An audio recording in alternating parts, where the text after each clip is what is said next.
अस्सलाम वालेकुम students, first biology chapter number 6 और इस चैप्टर का लेक्चर नंबर 7 है जिसमें हमने बैक्टीरियल मोड्स ऑफ न्यूट्रिशन को सीखना है। तो चलो बच्चों लेक्चर का आगाज़ करते हैं इंट्रोडक्शन की एडिंग से। इस बेस पर कि बैक्टीरिया अपनी रिक्वायर्ड एनर्जी कैसे हासिल करते हैं और अपने ऑर्गेनिक कंपाउंड्स कैसे ऑब्टेन करते हैं, जो रिक्वायर्ड कार्बन है कैसे हासिल करते हैं, हम बैक्टीरिया के दो ग्रुप्स बनाते हैं, एक हेटरोट्रॉफिक बैक्टीरिया और दूसरे ऑटोट्रॉफिक बैक्टीरिया। पहले ऑटो की बात कर लेते हैं। ऑटोट्रॉफिक बैक्टीरिया ऐसे बैक्टीरिया हैं जो अपने required organic compounds inorganic compound से बना सकते हैं। इनमें ये सलाहियत है कि इनऑर्गेनिक सोर्सेज को इनऑर्गेनिक कंपाउंड्स को ऑर्गेनिक कंपाउंड्स में कन्वर्ट कर सकें, अपने रिक्वायर्ड ऑर्गेनिक कंपाउंड्स बना सकें। जैसे कि कार्बन डाइऑक्साइड अब एक इनऑर्गेनिक कंपाउंड है, तो ऑटोट्रॉफिक बैक्टीरिया में ये सलाहियत है कि इस कार्बन डाइऑक्साइड को वो कार्बोहाइड्रेट में कन्वर्ट कर सकें। कार्बोहाइड्रेट ऑर्गेनिक है, तो ऑटोट्रॉफिक इनऑर्गेनिक कार्बन डाइऑक्साइड को ऑर्गेनिक कार्बोहाइड्रेट में कन्वर्ट करने की सलाहियत रखते हैं। जबकि हेटरोट्रॉफिक बैक्टीरिया की बात की जाए, हेटरोट्रॉफिक बैक्टीरिया में ये सलाहियत नहीं है। हेटरोट्रॉफिक बैक्टीरिया ऑर्गेनिक कंपाउंड्स, अपने रिक्वायर्ड ऑर्गेनिक कंपाउंड्स खुद नहीं बना सकते। फिर कहाँ से लेंगे? इन्वायरमेंट से। इन्वायरमेंट में जो मौजूद ऑर्गेनिक सोर्सेज हैं उन्हीं से हेटरोट्रॉफिक बैक्टीरिया अपने रिक्वायर्ड ऑर्गेनिक कंपाउंड्स हासिल करेंगे।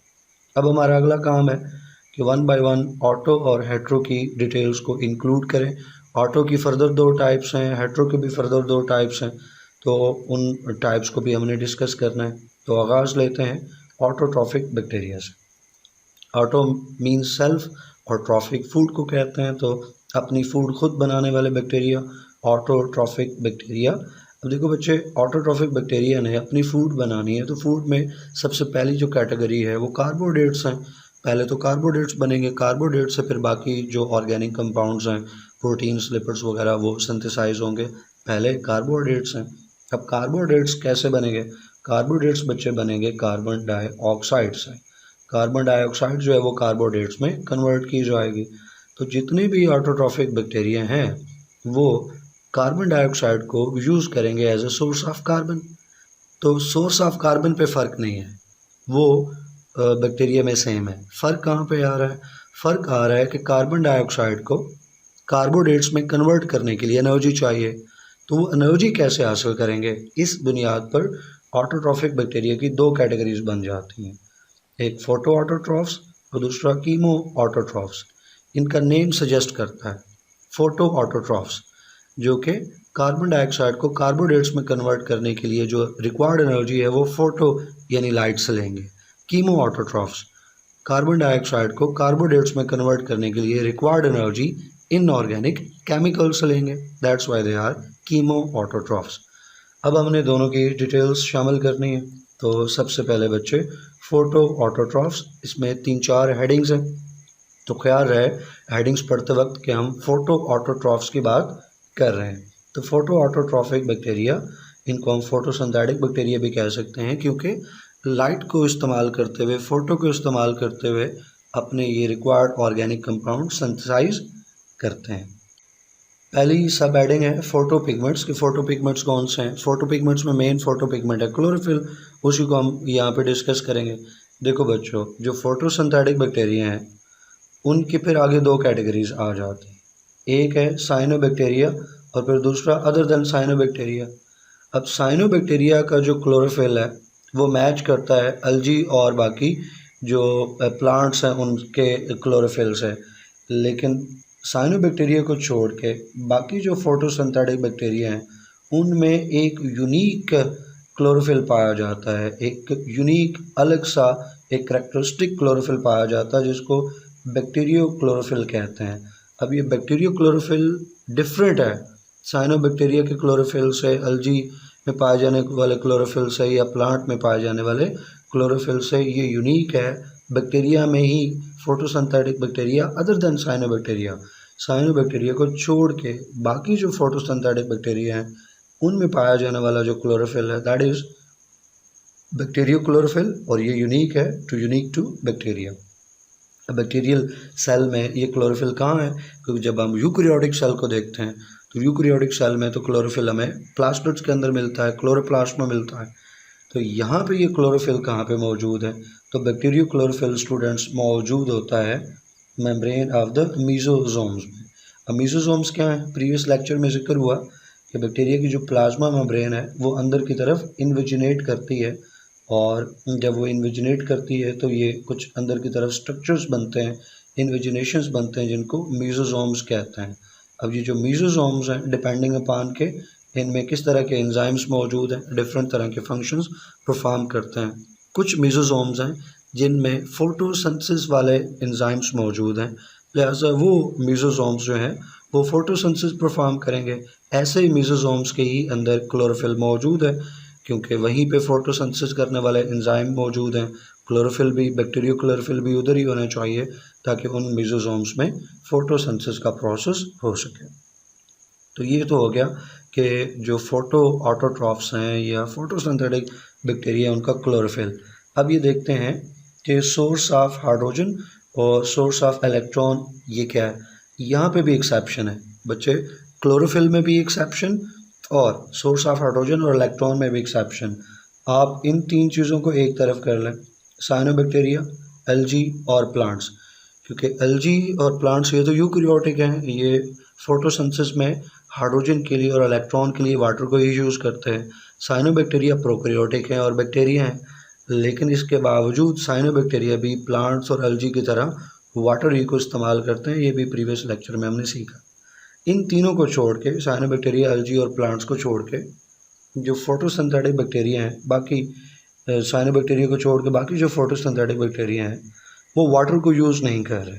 अब जब वो वाटर को यूज़ नहीं कर रहे हाइड्रोजन के सोर्स के तौर पे, तो जब वाटर को यूज़ नहीं करते तो फिर वो ऑक्सीजन भी प्रोड्यूस नहीं कर सकते, क्योंकि वाटर का फार्मूला H2O अगर आप लिखो तो इसमें आप देखो कि H2O में ऑक्सीजन मौजूद है। तो जो फोटोसिंथेटिक ऑर्गेनिजम्स वाटर को यूज़ करेंगे as a source of hydrogen, उन्हीं में से ये oxygen as a molecular oxygen, as a oxygen gas release होगा। तो ये जो फोटोसिंथेटिक बैक्टीरिया हैं अदर दैन द साइनोबैक्टीरिया, ये वाटर को यूज़ नहीं करते।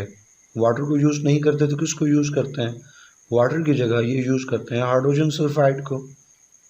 अब हाइड्रोजन सल्फाइड में हाइड्रोजन तो प्रोटॉन सोर्स के तौर पे, हाइड्रोजन सोर्स के तौर पे यूज़ हो गया, और जो सल्फ़र है इसको रिलीज़ कर दिया जाता है। तो सल्फ़र जब रिलीज़ होगा तो इस सल्फ़र को हम एलिमेंटल सल्फ़र कहेंगे, क्योंकि ये एस है, किसी के साथ जुड़ा हुआ नहीं है, एलिमेंट है as a sulphur, sulphur as a element, इसको एलिमेंटल सल्फ़र कहेंगे। और उसके छोटे छोटे ग्रैन्यूल्स जो हैं ये रिलीज़ करते हैं, जैसे नीचे लिखा है कि वाटर की जगह हाइड्रोजन सल्फाइड यूज़ करेंगे, उसको ऑक्सीडाइज करेंगे और उसके नतीजे में एलिमेंटल सल्फ़र जो है वो रिलीज़ होता है इंस्टेड ऑफ ऑक्सीजन। कुछ बैक्टीरिया जो हैं वो सल्फ़र को फर्दर ऑक्सीडाइज करने की सलाहियत रखते हैं और फर्दर उसको सल्फ्यूरिक एसिड में ऑक्सीडाइज कर सकते हैं। अब यहाँ पे आपने दोनों क्लोरोफिल के केस में भी एक्सेप्शन देखी, साइनोबैक्टीरिया और बाकी फोटोसिंथेटिक बैक्टीरिया, और हाइड्रोजन का सोर्स और इलेक्ट्रॉन का सोर्स में भी आपने देखा कि साइनोबैक्टीरिया वाटर यूज़ कर रहे हैं और बाकी photosynthetic bacteria hydrogen sulphide use कर रहे हैं। जहाँ तक बात सोर्स ऑफ एनर्जी की है, तो जितने भी फोटोसिंथेटिक बैक्टीरिया हैं, क्योंकि बात हो रही है फोटोसिंथेटिक बैक्टीरिया की, फोटो लाइट, तो जो जितने भी फोटोसिंथेटिक बैक्टीरिया हैं, खा वो साइनोबैक्टीरिया हो या दूसरे हों, वो लाइट ही को यूज़ करेंगे, सनलाइट ही को यूज़ करेंगे, क्योंकि नाम ही जब फोटोसिंथेटिक है तो वही फिर सनलाइट को ही यूज़ करेंगे as a source of energy to make their carbohydrates.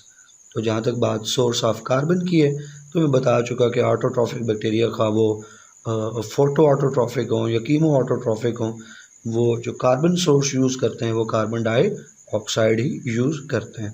Chemical equation देखी जाए इस चीज़ की तो बड़ा आसान है, वो भी कि हाइड्रोजन सल्फाइड को यूज़ करें। तो वाटर की जगह आपने फोटोसिंथेसिस की इक्वेशन देखी हुई है ना, कि जनरल इक्वेशन जो लिखते हैं तो उसमें पहले वाटर लिखा जाता है, फिर कार्बन डाइऑक्साइड लिखी जाती है, फिर एरो के आगे कार्बोहाइड्रेट्स, और कार्बोहाइड्रेट्स के अलावा वाटर और साथ ऑक्सीजन आता है। तो इसी तरह की इक्वेशन है।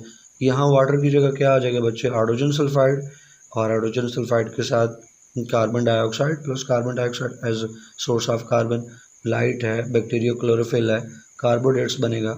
अब ये वो जो फोटोसिंथेसिस की जो इक्वेशन आपने सीख रखी है उस इक्वेशन में तो राइट हैंड साइड पे ग्लूकोज लिखा होता है C6H12O6। यहाँ पे ब्रैकेट के अंदर CH2O और ब्रैकेट लगा के बाहर N है। तो बच्चे ये कार्बोहाइड्रेट्स का जनरल फार्मूला है।